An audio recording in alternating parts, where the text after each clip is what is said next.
नमस्कार दोस्तों, स्वागत है आपका हमारे YouTube channel Pallavi coaching classes में। हम पढ़ रहे हैं NEP 2020 से संबंधित क्वेश्चन, जिसमें हमारे 32 क्वेश्चन पहली क्लास में हो चुके थे। अब हम आगे देखते हैं अगले क्वेश्चनों को। पहला क्वेश्चन है, किस वर्ष तक अध्यापन के लिए न्यूनतम डिग्री योग्यता 4 वर्षीय एकीकृत B.Ed डिग्री का होना अनिवार्य किया जाएगा? तो किस वर्ष तक अध्यापन के लिए न्यूनतम डिग्री योग्यता जो है वो 4 वर्षीय एकीकृत B.Ed डिग्री का होना अनिवार्य किया जाएगा? ये किस वर्ष तक किया जाएगा? ऑप्शन है 2021 तक, दूसरा है 2025 तक, तीसरा है 2028 तक और चौथा है 2030 तक। तो कब तक किया जाएगा? ये किया जाएगा 2030 तक। चौथा ऑप्शन सही हो जाएगा। अगला क्वेश्चन है, NEP 2020 में MHRD द्वारा खालिस्तान की स्थापना की मांग की गई है। तो NEP 2020 में MHRD के द्वारा किसकी स्थापना की मांग की गई है? ऑप्शन है बुनियादी साक्षरता और संख्यात्मक ज्ञान पर एक राष्ट्रीय मिशन, दूसरा है उच्च शिक्षा आयोग, तीसरा है नेशनल रिसर्च फाउंडेशन, चौथा है उपरोक्त में से कोई नहीं, इनमें से कोई नहीं। तो इसमें जो तीसरा ऑप्शन है नेशनल रिसर्च फाउंडेशन, ये इसका उत्तर हो जाएगा। अगला क्वेश्चन है, NEP 2020 के संबंध में कौन सा कथन सत्य है? NEP 2020 के संबंध में इनमें से कौन सा कथन सत्य है, ये पूछा है। तो सत्य कथन बताना है, इनमें से कौन सा है। ऑप्शन है पहला, जेंडर इंक्लूजन फंड की व्यवस्था की गई है, दूसरा है वंचित इलाकों तथा समूहों के लिए विशेष शिक्षा क्षेत्र की स्थापना पर जोर दिया गया है, तीसरा है पाली, फारसी और प्राकृत के लिए राष्ट्रीय संस्थान, भारतीय अनुवाद और व्याख्या संस्थान की स्थापना की जाएगी, चौथा है उपरोक्त सभी। तो NEP 2020 के संबंध में इनमें से कौन सा कथन सत्य है? तो ये तीनों कथन है, जो तीनों कथन ही सत्य हैं। चौथा ऑप्शन हमारा सही हो जाएगा, उपरोक्त सभी। अगला क्वेश्चन है, नई राष्ट्रीय शिक्षा नीति 2020 का लक्ष्य किस वर्ष तक 3 से 18 वर्ग के प्रत्येक बच्चों को गुणवत्तापूर्ण व समावेशी शिक्षा प्रदान करना है?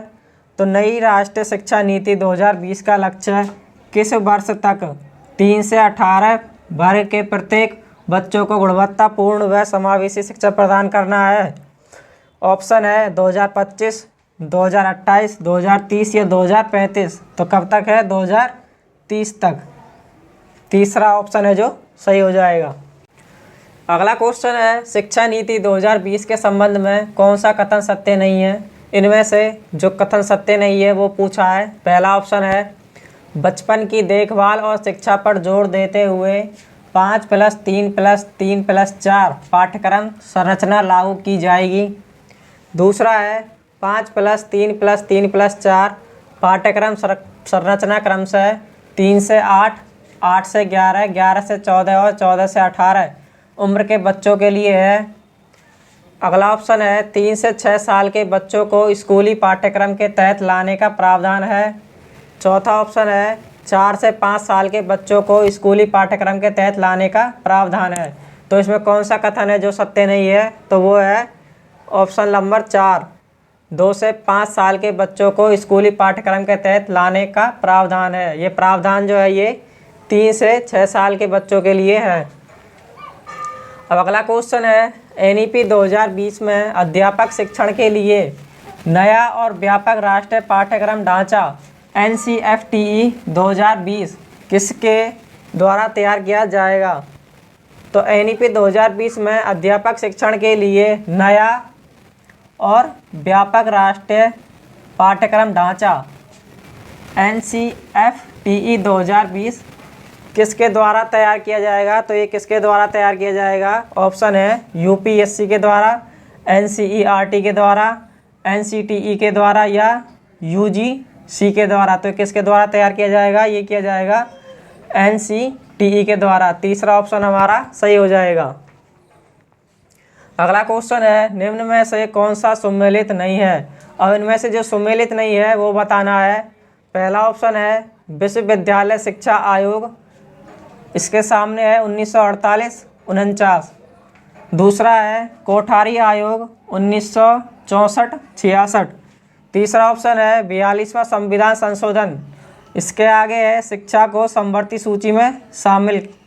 चौथा है TSR सुब्रमण्यम कमेटी रिपोर्ट, इसके आगे है 2019। तो इनको देखते हैं। विश्वविद्यालय शिक्षा आयोग ये कब आया? 1948-49 में।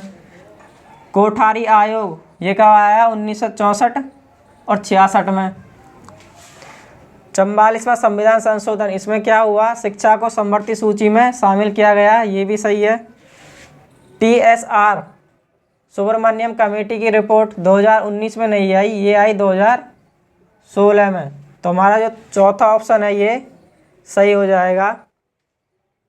अगला क्वेश्चन है, किसने राष्ट्रीय शिक्षा प्रणाली को विकसित करने के साधन के रूप में राष्ट्रीय पाठ्यचर्या की रूपरेखा का प्रस्ताव रखा? तो किसने राष्ट्रीय शिक्षा प्रणाली को विकसित करने के साधन के रूप में राष्ट्रीय पाठ्यचर्या की रूपरेखा का प्रस्ताव रखा? ये किसने रखा? ऑप्शन है राष्ट्रीय शिक्षा नीति 1986, कार्यवाही का कार्यक्रम POA 1992, बोझ के बिना सीखना LWB 1993। चौथा है इनमें से कोई नहीं। तो इसमें जो पहला ऑप्शन है राष्ट्रीय शिक्षा नीति 1986 ये सही हो जाएगा। अगला क्वेश्चन है, राष्ट्रीय शिक्षा नीति 2020 में प्रस्तावित बदलाव है। तो राष्ट्रीय शिक्षा नीति 2020 में प्रस्तावित बदलाव कौन सा है? ऑप्शन है मानकीकरण से लचीलापन, दूसरा है रचनात्मक मूल्यांकन से योगात्मक मूल्यांकन, तीसरा है संरचनाओं की समझ से परीक्षा के लिए सीखना, चौथा है बहुविषयकता के से कठोरता।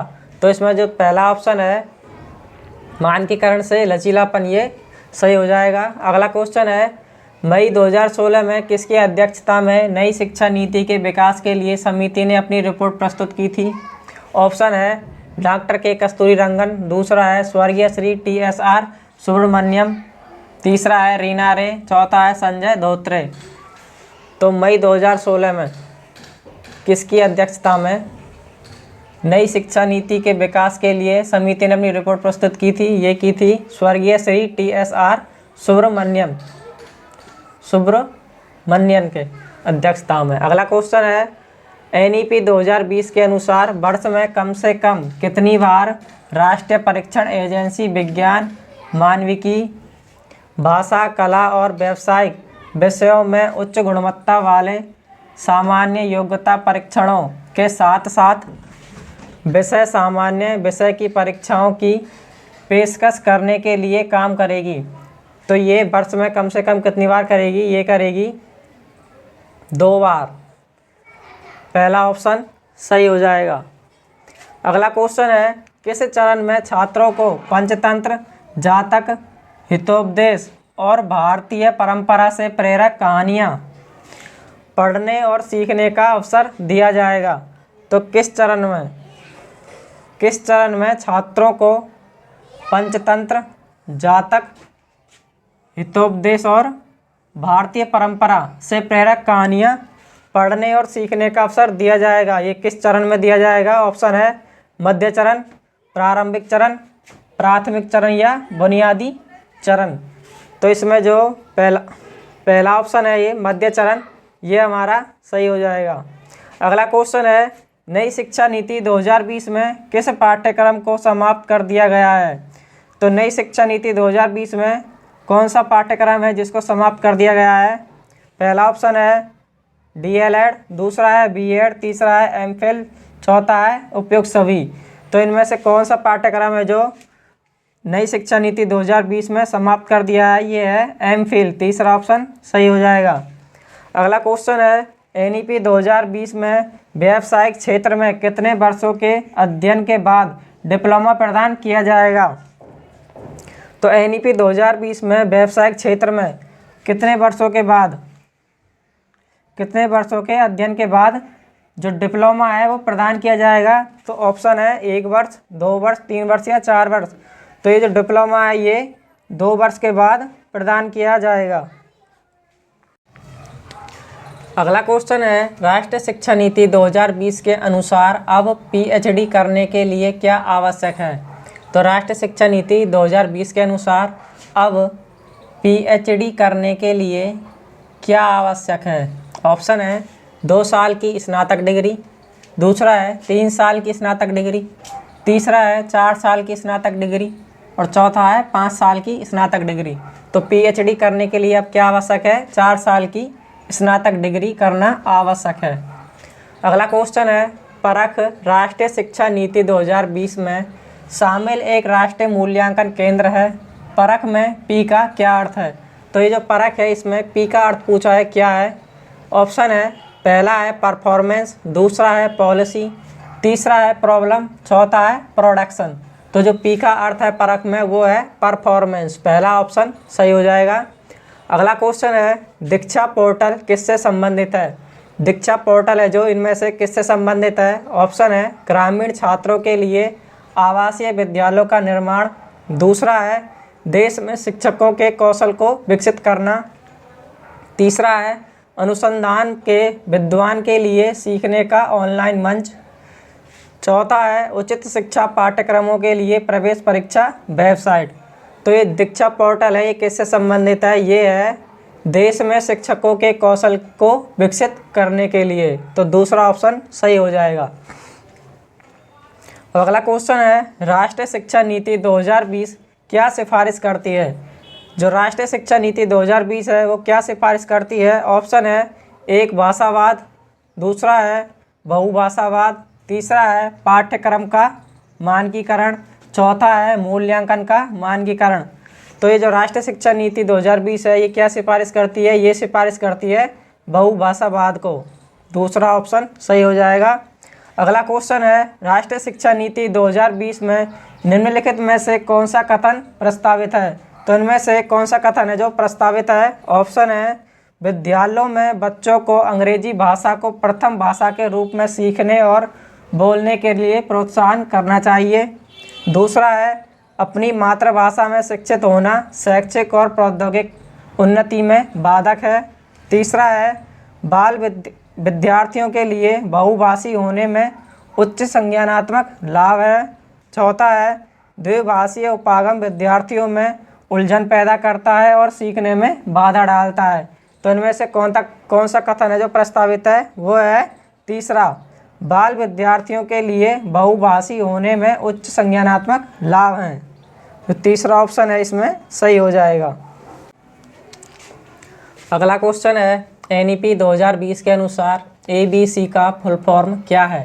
तो एनईपी 2020 के अनुसार एबीसी जो है इसका फुल फॉर्म पूछा है, क्या है? ऑप्शन है, academic bank of credit, academic book of credit, उपरोक्त दोनों या इनमें से कोई नहीं। तो एबीसी का फुल फॉर्म क्या है? एकेडमिक बैंक ऑफ क्रेडिट, पहला ऑप्शन है जो सही हो जाएगा। अगला क्वेश्चन है, राष्ट्रीय शिक्षा नीति 2020 में प्री स्कूल स्तर 3 के लिए उपयोग की गई पारिभाषिक शब्दावली क्या है? तो राष्ट्रीय शिक्षा नीति 2020 में प्री स्कूल स्तर 3 के लिए उपयोग की गई पारिभाषिक शब्दावली जो है वो क्या है?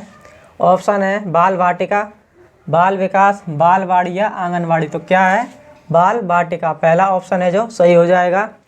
अगला क्वेश्चन है, राष्ट्रीय शिक्षा नीति 2020 शुरुआती कक्षाओं में बच्चों को किस प्रकार के क्रियाकलाप के अवसर दिए जाने की बात करती है? तो राष्ट्रीय शिक्षा नीति 2020 है जो शुरुआती कक्षाओं में बच्चों को किस प्रकार के क्रियाकलाप के अवसर दिए जाने की बात करती है? ऑप्शन है, घर में की जा सकने वाली गृह आधारित, दूसरा है विषय आधारित, तीसरा है सृजनात्मक जिज्ञासात्मक आयु एवं विकास के अनुरूप, चौथा है मूल्यांकन केंद्रित। तो किस प्रकार के क्रियाकलाप है जो किए जाने के अवसर दिए जाने चाहिए, दिए जाने की बात की गई है इसमें? ये की गई है सृजनात्मक जिज्ञासात्मक आयु एवं विकास के अनुरूप। तो जो तीसरा ऑप्शन है ये सही हो जाएगा। अगला क्वेश्चन है, सामाजिक आर्थिक रूप से वंचित समूहों के छात्रों का अवधारण सुनिश्चित करने के लिए एनईपी 2020 प्रस्तावित करती है कि पाठ्यचर्या और शिक्षा शास्त्र कैसे होने चाहिए? ऑप्शन है, परीक्षाओं पर केंद्रित, पाठ्य पुस्तकों पर केंद्रित हों, संलग्न और संदर्भित हों या मानकीकृत व एक रूपी हों। तो कैसे होने चाहिए पाठ्यचर्या और शिक्षा शास्त्र ये होने चाहिए संलग्न और संदर्भित हों। अब अगला क्वेश्चन है, राष्ट्रीय शिक्षा नीति 2020 के अनुसार मूल्यांकन का उद्देश्य क्या है? तो राष्ट्रीय शिक्षा नीति 2020 के अनुसार जो मूल्यांकन का उद्देश्य है वो क्या है? ऑप्शन है रटने की क्षमता का परीक्षण, दूसरा है पुनरुत्पादन व याद रखने की क्षमता को नापना, तीसरा है बच्चों को सीखने की प्रक्रिया में मदद करना, चौथा है पूरे देश में बच्चों की तुलना करने के मापदंड बनाना। तो राष्ट्रीय शिक्षा नीति 2020 के अनुसार मूल्यांकन का उद्देश्य क्या है? मूल्यांकन का उद्देश्य है बच्चों को सीखने की प्रक्रिया में मदद करना। जो तीसरा ऑप्शन है ये सही हो जाएगा। अगला क्वेश्चन है, एक मिशन मोड में देश यूनिवर्सल एलिमेंट्री एजुकेशन प्राप्त करने के लिए भारत सरकार का व्यापक और एकीकृत फ्लैगशिप कार्यक्रम है। तो एक मिशन मोड में देश यूनिवर्सल एलिमेंट्री एजुकेशन प्राप्त करने के लिए भारत सरकार का व्यापक और एकीकृत फ्लैगशिप कार्यक्रम है। तो इनमें से कौन सा है? एकलव्य मॉडल, नई तालीम, सर्व शिक्षा अभियान या राष्ट्रीय शिक्षा नीति 1986। तो कौन सा इनमें से? चौथा ऑप्शन है जो सही हो जाएगा, राष्ट्रीय शिक्षा नीति 1986। अब अगला क्वेश्चन है, राष्ट्रीय शिक्षा नीति 2020 सामाजिक आर्थिक रूप से वंचित समुदायों से आने वाले विद्यार्थियों के अवधारण के लिए क्या प्रस्तावित करती है? तो राष्ट्रीय शिक्षा नीति 2020 सामाजिक आर्थिक रूप से वंचित समुदायों से आने वाले विद्यार्थियों के अवधारण के लिए क्या प्रस्तावित करती है? तो क्या प्रस्तावित करती है? ऑप्शन है रटकर सीखना, दूसरा है पाठ्यचर्या व मूल्यांकन का मानकीकरण, तीसरा है प्रदर्शन उन्मुख परीक्षण, चौथा है संदर्भित व अर्थपूर्ण पाठ्यचर्या। तो कौन सा ऑप्शन सही होगा? चौथा ऑप्शन सही हो जाएगा, संदर्भित व अर्थपूर्ण पाठ्यचर्या। अगला क्वेश्चन है, देश में शोध और अनुसंधान को बढ़ावा देने के लिए किस संगठन की स्थापना की जाएगी? तो देश में शोध और अनुसंधान को बढ़ावा देने के लिए किस संगठन की स्थापना की जाएगी? ऑप्शन है नेशनल साइंस फाउंडेशन, दूसरा है नेशनल रिसर्च फाउंडेशन, तीसरा है नेशनल एजुकेशन रिसर्च फाउंडेशन, चौथा है इनमें से कोई नहीं। तो कौन सा किस संगठन की जो है स्थापना की जाएगी? ये की जाएगी नेशनल रिसर्च फाउंडेशन की। दूसरा ऑप्शन है जो सही हो जाएगा। अगला क्वेश्चन है, निम्न में से किसे बढ़ावा देने के लिए एक राष्ट्रीय टेक्नोलॉजी फोरम बनाया जा रहा है जिसके लिए वर्चुअल लैब विकसित की जा रही है? तो निम्न में से किसे बढ़ावा देने के लिए एक राष्ट्रीय टेक्नोलॉजी फोरम बनाया जा रहा है जिसके लिए वर्चुअल लैब विकसित की जा रही है? ऑप्शन है ई कक्षा, दूसरा है ई पाठ्यक्रम, तीसरा है ई स्कूल और चौथा है ई लर्निंग। तो कौन सा ऑप्शन हो जाएगा? दूसरा ऑप्शन सही हो जाएगा, ई पाठ्यक्रम। अगला क्वेश्चन है, किस वर्ष ऑपरेशन ब्लैक बोर्ड नामक कार्यक्रम को लागू किया गया था? तो किस वर्ष ऑपरेशन ब्लैक बोर्ड नामक कार्यक्रम है जो लागू किया गया था? ऑप्शन है 1981-82 में, दूसरा है 1986 में, तीसरा है 1987-88 में और चौथा है 1985 में। तो ऑपरेशन ब्लैक बोर्ड कार्यक्रम है जो ये कब लागू किया गया? ये किया गया 1987-88 में।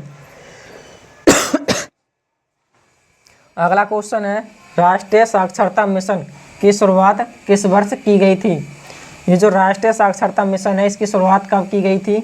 ऑप्शन है 1988 में, दूसरा है 1998 में, तीसरा है 1978 में, चौथा है 1987 में। तो कब की गई थी? ये की गई थी 1988 में। अगला क्वेश्चन है, राष्ट्रीय शिक्षक शिक्षा परिषद की स्थापना कब हुई?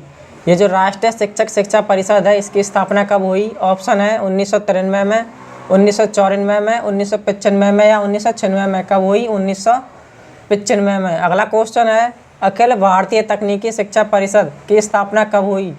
अखिल भारतीय तकनीकी शिक्षा परिषद की जो स्थापना है ये कब हुई? ऑप्शन है 1945 में, 1946 में, 1948 में या 1955 में। कब हुई? 45 में। अगला क्वेश्चन है, निपुण भारत मिशन का उद्देश्य है कि बच्चे को पढ़ने लिखने में दक्षता हासिल हो। निपुण भारत मिशन का उद्देश्य है कि बच्चे को पढ़ने लिखने में दक्षता है जो कब हासिल हो। ऑप्शन है स्कूल में प्रवेश करता है तब, दूसरा है कक्षा 3 तक पहुंचता है तब, तीसरा ऑप्शन है कक्षा 6 तक पहुंचता है तब, चौथा ऑप्शन है कक्षा 8 तक पहुंचता है तब। तो लिखने और पढ़ने में दक्षता कब हासिल हो? जब बच्चा कक्षा 3 तक पहुंचता है। ऑप्शन 2 इसका सही हो जाएगा। अगला क्वेश्चन है, राष्ट्रीय शिक्षा नीति 2020 किसकी ओर बदलाव का प्रस्ताव रखती है? तो राष्ट्रीय शिक्षा नीति 2020 है जो किसकी ओर बदलाव का प्रस्ताव रखती है? ऑप्शन है यह सीखना कि कैसे सीखना है, दूसरा है रटकर सीखने की प्रक्रिया, तीसरा है पाठ्यक्रम सामग्री में वृद्धि, चौथा है मानकीकरण। तो किसकी ओर बदलाव का प्रस्ताव रखती है? ये रखती है यह सीखना कि कैसे सीखना है। ऑप्शन पहला है जो सही हो जाएगा। तो ये थे आज के हमारे क्वेश्चन। आशा करता हूँ आपको अच्छे से समझ में आ गए होंगे। हमारी इस वीडियो को ज़्यादा से ज़्यादा शेयर करें, लाइक करें और साथ के साथ हमारे चैनल को सब्सक्राइब भी कर लें। धन्यवाद।